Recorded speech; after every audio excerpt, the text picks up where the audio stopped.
Bapak Ibu Saudara yang dikasihi Tuhan, firman Tuhan dalam 1 Yohanes pasal 5 ayat yang keempat mengatakan bahwa kita, anak-anak Tuhan, ditetapkan untuk mengalahkan dunia. Dan bagaimana kita dapat memperoleh kemenangan itu? Firman Tuhan berkata dengan iman. Dikatakan sebab semua yang lahir dari Allah mengalahkan dunia. Dan inilah kemenangan yang mengalahkan dunia, iman kita. Oleh sebab itu sangat penting untuk kita terus mengembangkan iman kita sampai setiap kemenangan yang kita butuhkan dalam hidup kita termanifestasi.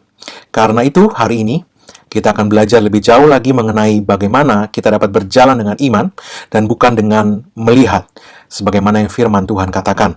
Mari kita buka Alkitab kita dari Efesus pasal yang pertama ayat yang ke-7. Firman Tuhan dalam New King James Version berkata, "In Him we have redemption through His blood, the forgiveness of sins, according to the riches of His grace."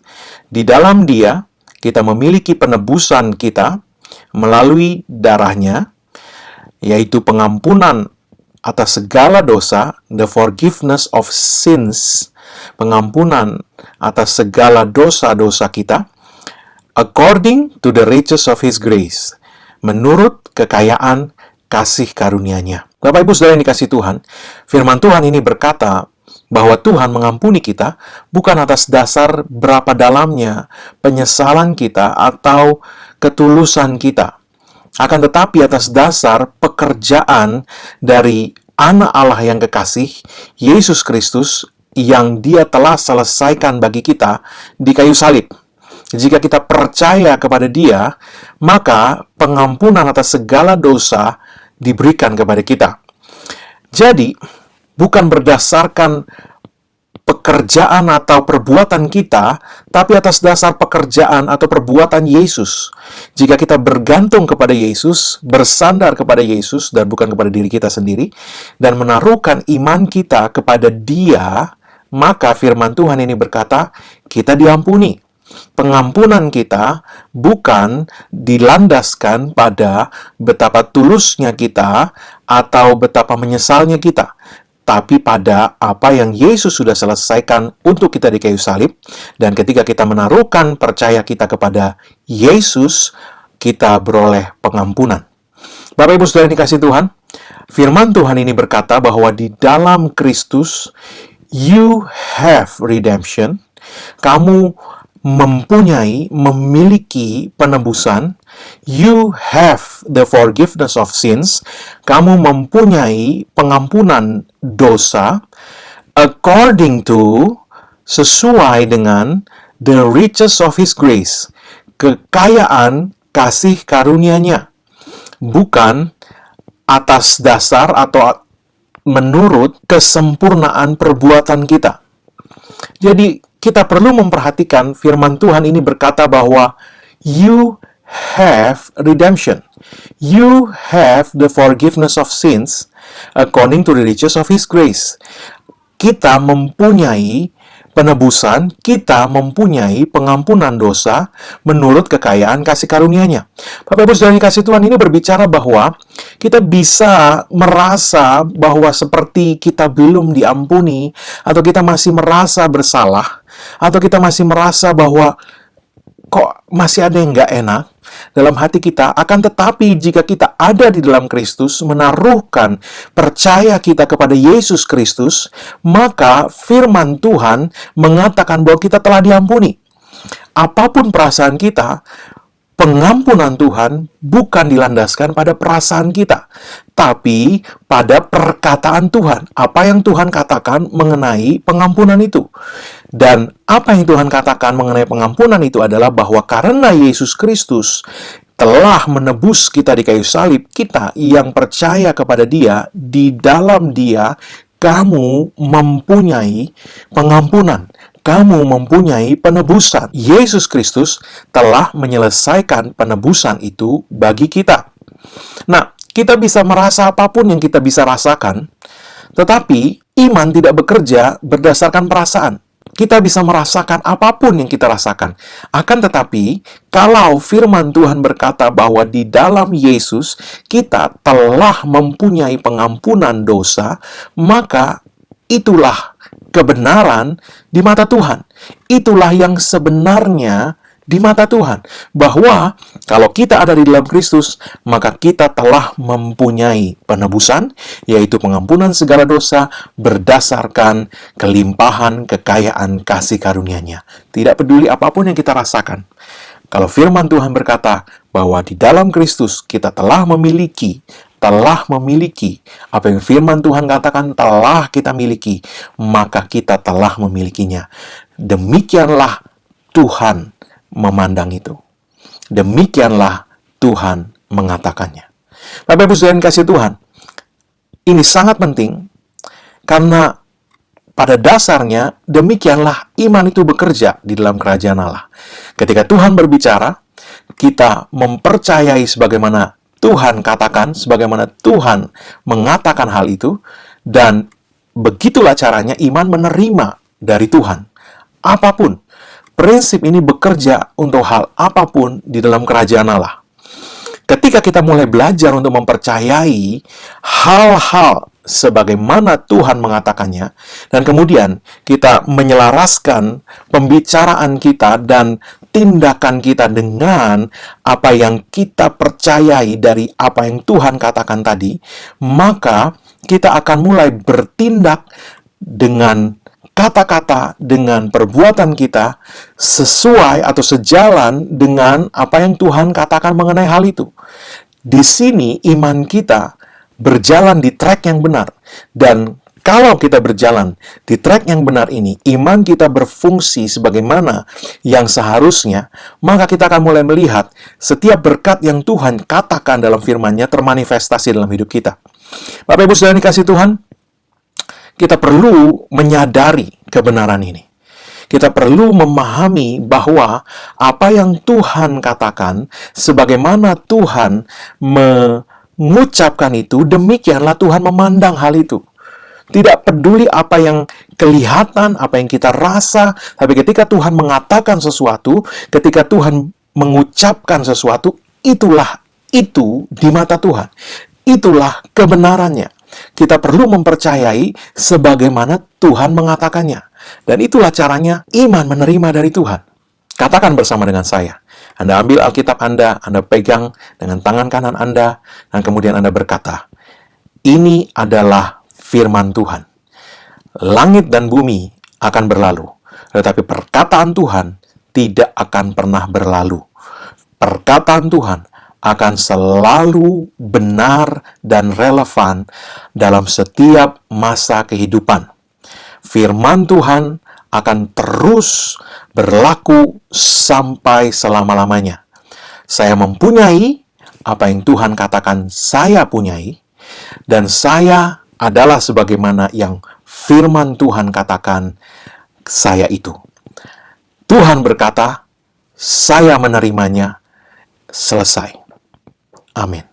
Bapak Ibu Saudara yang dikasih Tuhan, apa yang baru kita ucapkan bersama-sama ini adalah sebuah deklarasi yang menggambarkan bagaimana iman itu sebenarnya. Bapak Ibu Saudara yang dikasih Tuhan, ketika Tuhan berbicara, Dia mengucapkan sesuatu sebagaimana adanya. Kita mungkin belum melihat di alam jasmani, tetapi Tuhan telah melihat segala-galanya. Dan ketika Dia menyatakan sesuatu, itu adalah sebuah kebenaran. Apa yang di sekeliling kita adalah fakta. Tetapi kebenaran yang dari Tuhan, kebenaran yang berasal dari kerajaan Allah akan mengubah fakta apapun di dalam kehidupan di dunia ini. Oleh sebab itu, kita perlu memperhatikan apa yang firman Tuhan tadi katakan. Kembali lagi ke Efesus pasal 1 ayat 7, firman Tuhan tadi berkata, di dalam Dia we have redemption. Di dalam Kristus kita mempunyai penebusan. We have redemption, the forgiveness of sins. Kita mempunyai penebusan, kita mempunyai pengampunan dosa. Nah, karena firman Tuhan berkata bahwa kita mempunyai, maka kita perlu menerima firman Tuhan itu sebagaimana firman itu berkata. Ketika dikatakan bahwa kita mempunyai, kita mempunyai. Ketika firman Tuhan berkata kita mempunyai, maka artinya kita tidak sedang berusaha untuk mendapatkan itu. Kita tidak sedang berusaha untuk memperoleh itu. Itu sudah diberikan kepada kita. Dan firman Tuhan berkata, kita sudah mempunyainya. Itu bukan sesuatu yang kita usahakan untuk peroleh. Kita sudah diberi itu, dan Tuhan mengatakan bahwa kamu mempunyai itu. Apa yang Tuhan katakan kita punyai, kita punyai. Deklarasi kita berkata tadi, saya mempunyai apa yang Tuhan katakan saya punyai, dan saya adalah sebagaimana yang firman Tuhan katakan. Jadi, ketika firman Tuhan berkata, sudah, kita sudah mempunyainya. Kita perlu belajar menerima apa yang firman Tuhan katakan itu sebagai present reality, kenyataan saat ini. Bahwa apapun juga yang kelihatan di sekeliling kita, kenyataan saat ininya adalah apa yang firman Tuhan katakan.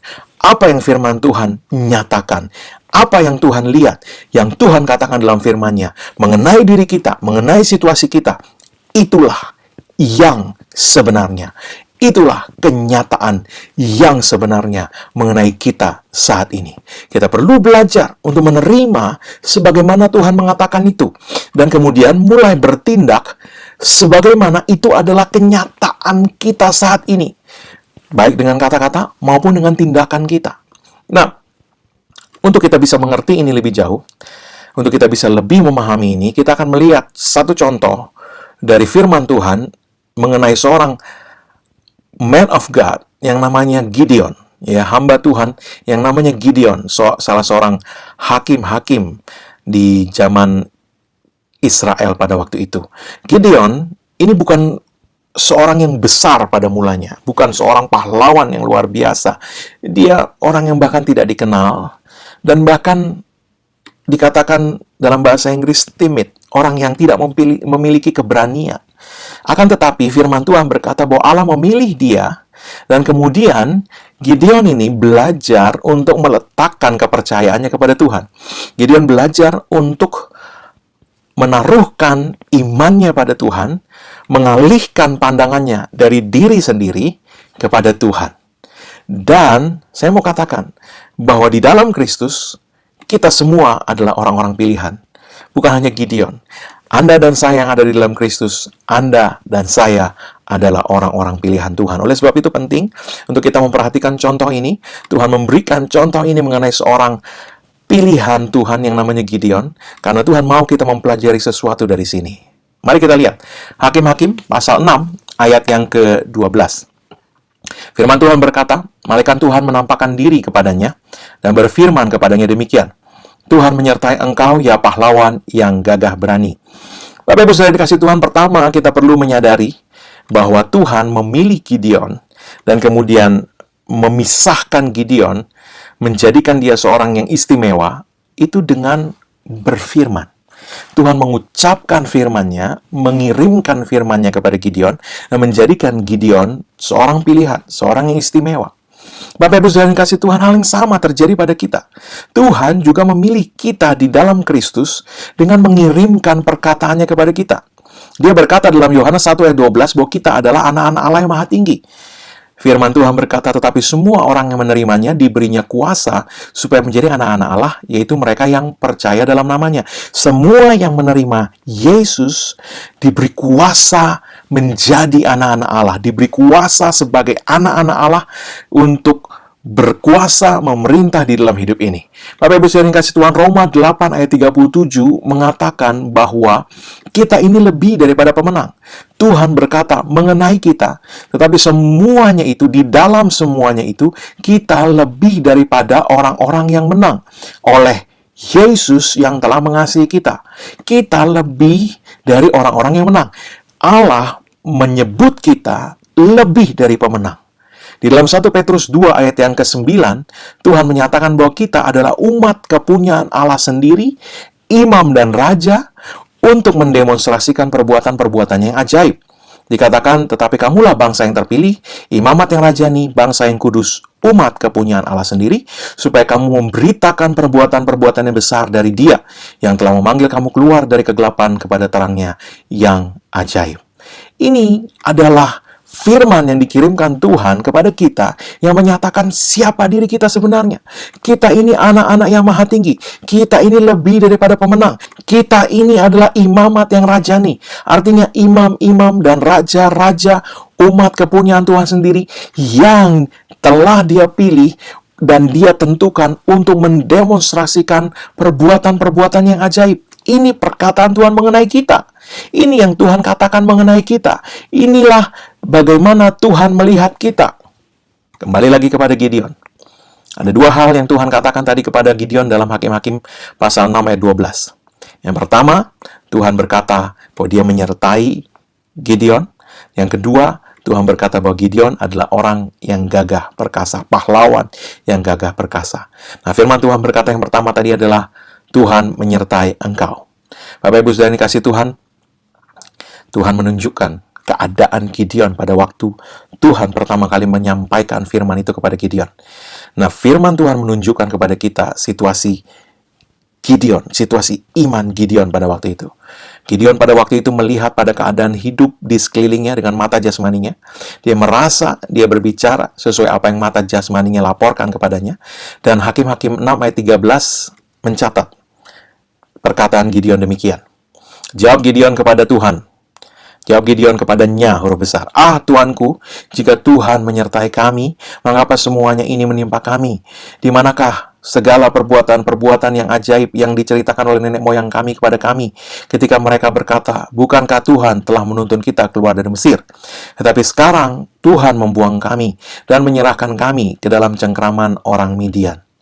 Jelas, di saat itu Gideon tidak merasa Tuhan sedang menyertai dirinya. Dia tidak merasa Tuhan sedang menyertai bangsanya. Dia sedang merasa ditinggalkan, dibuang, dan tidak dipedulikan oleh Tuhan. Kenapa? Karena pada waktu itu mereka sedang ada dalam penindasan orang Midian. Nah, Bapak Ibu Saudara yang dikasihi Tuhan, ini yang terjadi, ini kondisi iman Gideon. Awalnya dia seperti itu. Gideon tidak merasa bahwa Tuhan ada di tengah-tengah umatnya, bahwa Tuhan membela umatnya. Dia berkata, bukan seperti nenek moyang kami katakan kepada kami, Tuhan menuntun kita, tapi sekarang Tuhan membuang kami, menyerahkan kami ke dalam cengkraman orang Midian. Nah, tapi perkataan Tuhan tadi berkata bahwa Tuhan menyertai Gideon. Nah, kita melihat di sini bahwa kenyataan yang kelihatan pada hidup Gideon pada saat itu, yang sedang dia jalani saat itu, tidak memperlihatkan itu. Tetapi perkataan Tuhan memperlihatkan bahwa sesungguhnya Tuhan tidak sedang meninggalkan umatnya. Tuhan masih tetap menyertai umatnya. Gideon yang tidak dapat melihat sebagaimana Tuhan melihat karena pandangan Gideon tertuju pada situasi yang kasat mata yang sedang dia alami. Dan dia belum bisa menerima, Gideon belum bisa menerima perkataan Tuhan sebagai kenyataan saat ini dirinya. Dia masih memandang sekelilingnya. Nah, Bapak Ibu Saudara yang kasih Tuhan, seringkali kita mengalami situasi seperti ini. Kita melihat sekeliling kita, dan kita tidak bisa menerima perkataan Tuhan. Kita merasa beda dari apa yang Tuhan katakan. Tuhan berkata Dia menyertai kita, tapi kok saya nggak merasa ya Tuhan ya? Kok saya rasanya seperti Tuhan jauh daripada saya, dan seterusnya. Saya merasa seperti ditinggalkan, saya merasa seperti Tuhan tidak peduli, saya merasa seperti doa saya tidak didengar Tuhan. Bapak Ibu Saudara yang kasih Tuhan, kita perlu belajar berjalan dengan iman, bukan dengan perasaan. Berjalan dengan iman, bukan dengan melihat. Firman Tuhan kemudian berkata bahwa Tuhan mengatakan Gideon adalah seorang pahlawan yang gagah perkasa. Nah, Bapak Ibu Saudara yang kasih Tuhan, ini luar biasa. Sebab tidak ada catatan yang mencatat sebelum saat itu bahwa Gideon adalah seorang pahlawan. Seorang pahlawan yang gagah perkasa apalagi. Tidak ada. Baru di tempat ini, Tuhan yang menyebut Gideon sebagai pahlawan yang gagah perkasa. Jadi, lewat kata-kata Tuhan, Tuhan memberitahu Gideon bahwa di mata Tuhan, Gideon adalah pahlawan yang gagah perkasa. Tidak peduli di mata Gideon sendiri, Gideon melihat dirinya seperti apa, tapi di mata Tuhan, Tuhan beritahu Gideon, dia adalah pahlawan yang gagah perkasa. Bukankah firman Tuhan juga berkata pada kita, biarlah yang lemah berkata, aku kuat. Biarlah yang tidak berdaya berkata, aku ini pahlawan. Tuhan mengatakan kepada Gideon, kamu adalah pahlawan yang gagah perkasa. Nah, firman Tuhan menunjukkan situasi iman Gideon pada waktu itu supaya kita bisa belajar. Dalam Hakim-Hakim pasal 6 ayat 15 kita melihat bagaimana Gideon memandang dirinya sendiri pada saat itu, bagaimana penilaian Gideon mengenai dirinya sendiri. Dikatakan, tetapi jawab Gideon kepadanya, huruf besar. Ah Tuhanku, dengan apakah akan kuselamatkan orang Israel? Ketahuilah, kaumku adalah yang paling kecil di antara suku Manasye, dan aku pun seorang yang paling muda di antara kaum keluargaku. Jadi, Gideon pada saat itu melihat dirinya sebagai yang paling kecil, di tengah kaum yang juga paling kecil. Yang paling kecil di antara yang paling kecil. Itu pandangan Gideon mengenai dirinya sendiri. Seperti itu Gideon menilai dirinya sendiri. Dan kita bisa melihat kontras antara bagaimana Tuhan melihat Gideon dan bagaimana Gideon melihat dirinya sendiri. Bapak Ibu saudara yang kasih Tuhan, jadi kenapa ini bisa terjadi? Karena Gideon belum belajar untuk menerima dirinya sebagaimana Tuhan melihat dia. Kita perlu belajar menerima diri kita sebagaimana Tuhan mengatakan. Gideon belum belajar untuk menerima apa yang Tuhan katakan sebagai kenyataan saat ini hidupnya. Dia belum belajar untuk menerima bahwa apa yang Tuhan katakan itulah sebenarnya kebenaran mengenai dirinya. Entah apa yang sedang dia rasa, dia lihat, entah apa yang sedang dia alami, kebenarannya adalah apa yang Tuhan katakan mengenai dirinya. Dia adalah seorang pahlawan yang gagah perkasa. Nah, apa yang terjadi? Gideon pada waktu itu, dia merasa yang paling kecil di antara suku yang paling kecil di antara yang paling kecil.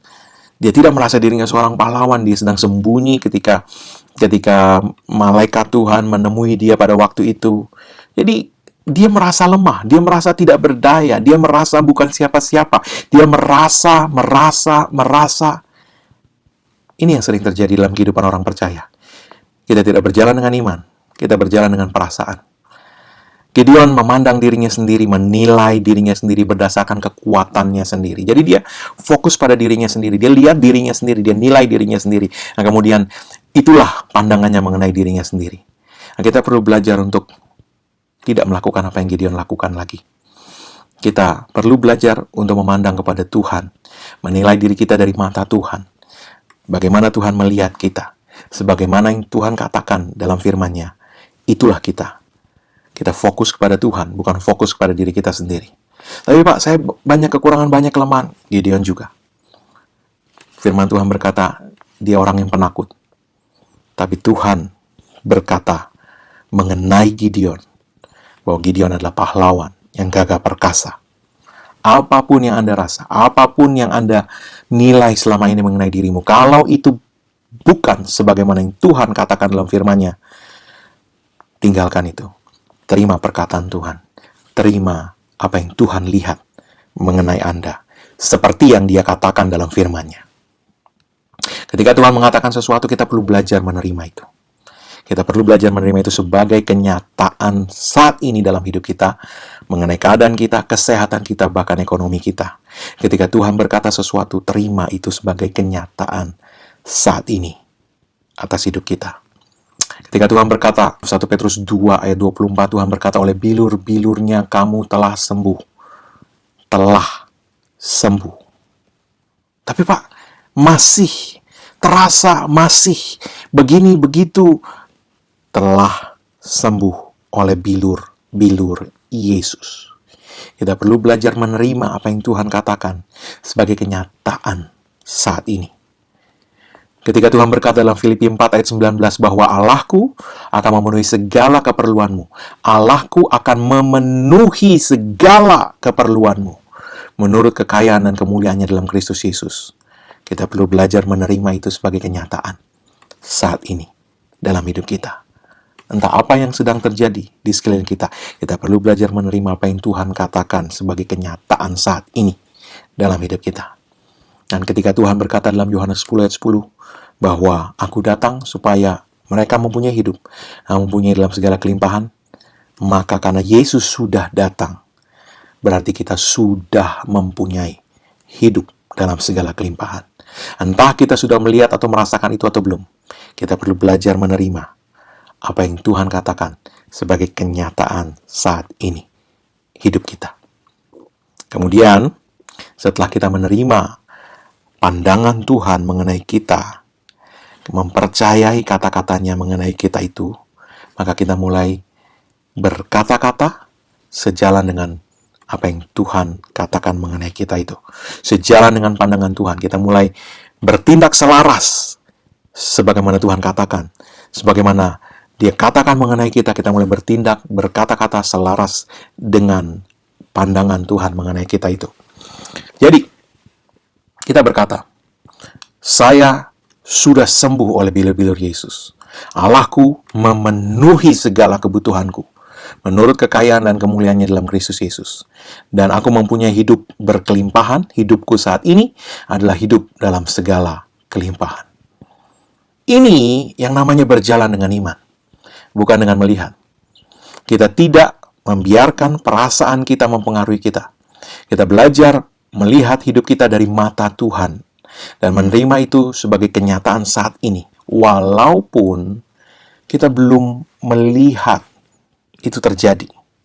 Walaupun, tapi kita sudah belajar untuk menerima apa yang Tuhan katakan sebagai kenyataan saat ini atas hidup kita. Nah, Yesus berkata dalam Markus 11 ayat 24, "Karena itu aku berkata kepadamu, apa saja yang kamu minta dan doakan, percayalah bahwa kamu telah menerimanya, maka hal itu akan diberikan kepadamu." Bapak Ibu saudara dikasih Tuhan, sekali lagi, karena itu aku berkata kepadamu, kata Yesus, apa saja yang kamu minta dan doakan, percayalah bahwa kamu telah menerimanya, maka hal itu akan diberikan kepada kamu. Berarti hal itu belum di tangan. Tetapi apa saja yang kamu minta dan doakan, percayalah bahwa kamu telah menerimanya. Percayalah bahwa kamu telah menerimanya, maka hal itu akan diberikan kepada kamu. Catat, Yesus tidak berkata, kamu telah menerimanya. Yesus berkata, percayalah, kamu telah menerimanya. Maka hal itu akan kita lihat manifestasinya dalam hidup kita. Bapak Ibu saudara yang kasih Tuhan, katakan bersama saya. Tuhan, saya percaya saya sudah menerima kesembuhan dari Tuhan.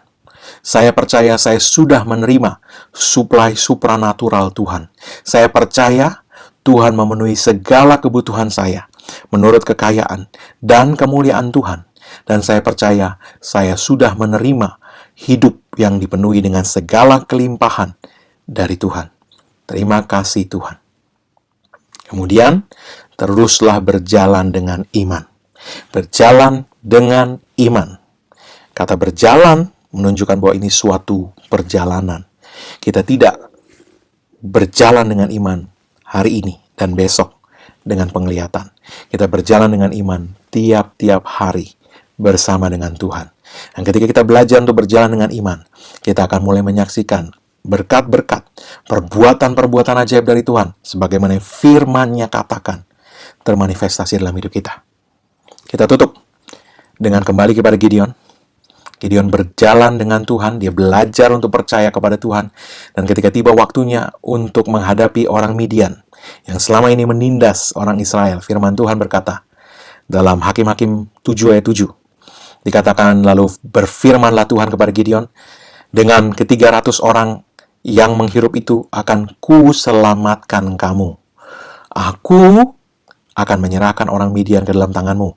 Tetapi yang lain dari rakyat itu semuanya boleh pergi masing-masing ke tempat kediamannya. Bapak Ibu saudara yang dikasih Tuhan, 300 orang. Hanya itu pasukan Gideon. Anda tahu berapa yang dilawan, yang akan dihadapi oleh 300 orang ini? Dikatakan itu adalah gabungan orang Midian, orang Amalek, dan orang dari sebelah timur.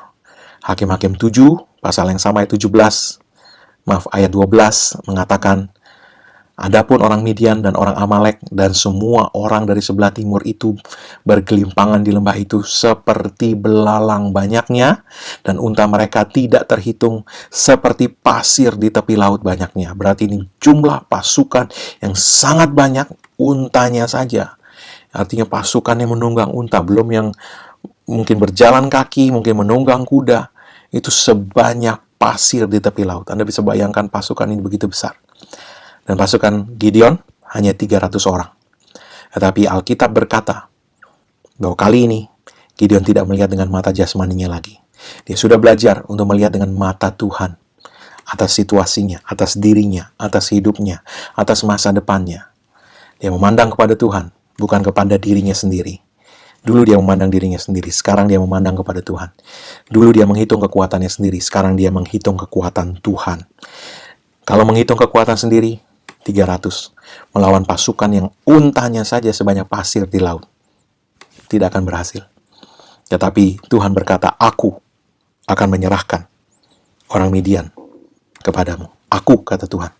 Dia tidak melihat kepada diri sendiri lagi. Gideon melihat kepada Tuhan. Gideon melihat, aku, Tuhan itu akan menyerahkan orang Midian kepadamu. Dan Bapak Ibu Saudara dikasih Tuhan, Gideon memandang kepada Tuhan, dia berhenti memperhitungkan dirinya sendiri, memperhitungkan kekuatannya sendiri, memperhitungkan kemampuannya sendiri, memperhitungkan kesanggupannya sendiri.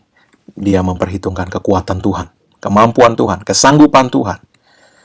Tuhan berkata, Tuhan menyertai Gideon. Dan hari ini Tuhan berkata kepada Anda dan saya, aku menyertai engkau senantiasa bahkan sampai kesudahan zaman. Tuhan terus menyertai kita. Tuhan tidak pernah meninggalkan kita. Tapi Pak, saya merasa saya melakukan banyak kekurangan. Saya merasa Tuhan sudah meninggalkan saya. Apa Tuhan bilang begitu? Tanya diri Anda sendiri. Itu Anda yang bilang, perasaanmu yang bilang, atau Tuhan yang bilang? Apakah firman Tuhan berkata, ya sekarang aku sudah bosan dengan kamu, aku meninggalkan kamu? Tidak. Firman Tuhan berkata, sekali-kali aku tidak akan meninggalkan kamu. Sekali-kali aku tidak akan membiarkan kamu. Itu yang Tuhan katakan mengenai kita. Terima perkataannya. Gideon kali ini telah belajar untuk menerima perkataan Tuhan. Matanya tidak tertuju lagi, tidak fokus lagi pada dirinya sendiri. Matanya fokus kepada Tuhan. Matanya melihat kepada Tuhan. Matanya melihat mengenai dirinya dari mata Tuhan. Bagaimana Tuhan memandang dia? Dia menerima bagaimana Tuhan memandang dia sebagai kenyataan saat ini dalam hidupnya. Dan firman Tuhan berkata bahwa Gideon bertindak dengan itu. Gideon mengatakan kepada 300 orang anggota pasukannya. Dalam Hakim-Hakim 7 ayat 18, dia mengajari mereka. Dia berkata, apabila aku dan semua orang yang bersama dengan aku meniup sangkakala, maka haruslah kamu juga meniup sangkakala sekeliling seluruh perkemahan itu dan berseru, demi Tuhan dan demi Gideon. Dia mengajari orang-orang itu dan berkata, demi Tuhan dan demi Gideon. Bahasa Inggrisnya berkata, the sword of the Lord, pedang Tuhan. The sword of the Lord and of Gideon, pedang Tuhan dan Gideon. Sekarang dia tidak lagi seperti dulu, merasa ditinggalkan, dibuang Tuhan. No, sekarang dia melihat seperti Tuhan melihat. Dia melihat bahwa Tuhan menyertai dia. Pedang Tuhan dan pedang Gideon. Pedang Tuhan dan Gideon. Bukan Gideon sendiri. Pedang Tuhan dan Gideon. Gideon sendiri tidak bisa berbuat apa-apa. Di luar aku kamu tidak dapat berbuat apa-apa, kata Yesus. Tapi bersama dengan Yesus, tidak ada perkara yang mustahil. Tidak ada yang tidak bisa. Bersama dengan Yesus, semua bisa. Bersama dengan Yesus, ada mukjizat, ada pertolongan, ada jawaban, ada terobosan, ada kemenangan, ada suplai supranatural, ada kesembuhan ilahi, ada perlindungan, ada penjagaan yang efektif, ada di dalam Yesus. Bapak Ibu Saudara dikasih Tuhan, pedang Tuhan dan Gideon. Bukan pedang kita sendiri, pedang Tuhan dan kita.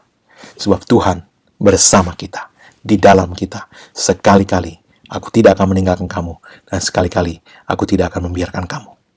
Bapak Ibu Saudara yang kasih Tuhan, itulah seruan yang diajarkan Gideon kepada pasukannya saat mereka maju menghadapi orang Midian, orang Amalek, dan orang dari timur itu yang begitu besar jumlahnya. Dan firman Tuhan berkata, Anda lihat dalam Hakim-Hakim 7, dikatakan bahwa Gideon dengan hanya 300 orang mengalami kemenangan yang gilang gemilang, bukan karena tangan Gideon, tapi oleh kuasa Tuhan, oleh tangan Tuhan, sebagaimana yang Tuhan sudah katakan. Saya ulang, sebagaimana yang Tuhan sudah katakan terlebih dahulu kepada Gideon.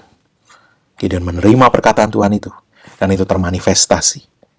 Bapak Ibu Saudara yang kasih Tuhan, terima perkataan Tuhan. Kau akan melihat manifestasinya terjadi. Yesus berkata, apapun yang kamu doakan, percaya kamu sudah menerimanya. Percaya kamu sudah menerimanya. Maka hal itu akan diberikan kepada kamu. Ini saatnya kita juga bangkit bersama-sama dengan Tuhan. Berhenti fokus pada diri sendiri. Memperhitungkan kemampuan kita sendiri, kebisaan kita sendiri, sumber daya kita sendiri, kekuatan kita sendiri. Fokus pada Tuhan. Fokus pada Tuhan. Dia menyertai kita. Dia menyertai kita, kekuatannya bekerja dalam hidup kita. Belajar untuk menerima apa yang Tuhan katakan mengenai diri kita, mengenai situasi kita, mengenai hidup kita. Dan lihat diri kita dengan matanya. Lihat diri kita dengan matanya, sebagaimana yang firman Tuhan katakan. bicara dan bertindak sesuai dengan apa yang firman Tuhan katakan itu, sejalan dengan apa yang firman Tuhan katakan mengenai diri kita dan mengenai situasi kita. Dan Anda akan melihat berkatnya, perbuatan-perbuatan yang besar, perbuatan-perbuatan yang ajaib termanifestasi dalam hidupmu. Amin. Mari angkat kedua tanganmu. Terimalah berkat Tuhan. Karena apa yang Yesus Kristus telah lakukan bagi kita, telah selesaikan bagi kita di kayu salib karena curahan darahnya, karena penebusannya sempurna, maka sekarang tidak ada lagi penghukuman bagi setiap orang yang ada dalam Kristus Yesus. Engkau telah ditebus, harganya telah dibayar lunas. Oleh sebab itu, semua kutuk tidak berlaku lagi dalam hidupmu. Yang ada hanyalah berkat Tuhan, tercurah berlimpah-limpah memberkati engkau dalam segala hal. Oleh berkat Tuhan itu engkau naik terus, tidak turun, kau jadi kepala bukan ekor. Dan apa yang tanganmu dibuat Tuhan berhasil. Dengan panjang umur Tuhan mengenyangkan engkau. Dan Tuhan memperlihatkan kepadamu keselamatan daripadanya. Umurmu minimal 120 tahun. Dan dipenuhi dengan hari-hari yang baik dari Tuhan. Tuhan menjaga keluar masukmu dari sekarang sampai selama-lamanya. Yang menjaga engkau dan sisi rumahmu dari segala yang jahat, dari pandemi, dari segala perbuatan jahat iblis. Di dalam nama Yesus, Tuhan membawa engkau di dalam tempat yang tepat, waktu yang tepat, mengalami hal-hal yang tepat, berjumpa dengan orang yang tepat, segala kebajikan, kemurahan belaka mengikuti engkau senantiasa. Dalam nama Yesus, amin.